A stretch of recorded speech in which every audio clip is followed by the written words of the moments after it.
व्रत के परताप से वंशहीन सुत पाए, निर्धन धन पावे तथा रंक राव हो जाए।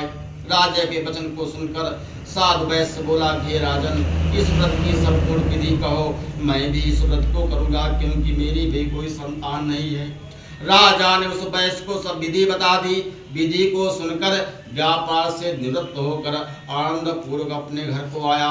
घर पर आकर साधु वैश्य ने अपनी पत्नी से कहा कि हे प्रिय, पुत्र देने वाला एक व्रत मैं राजा उल्का मुंह के मुख से सुनकर आया हूँ, वह मैं अवश्य करूँगा।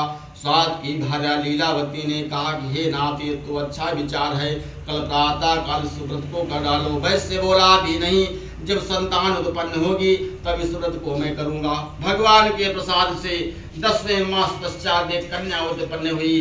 वह कन्या रत्न सदस्य से शुक्ल पक्ष का चंद्रमा बढ़ता है। नित्य प्रति कला कला बढ़ने से उसका नाम कलावती रखा।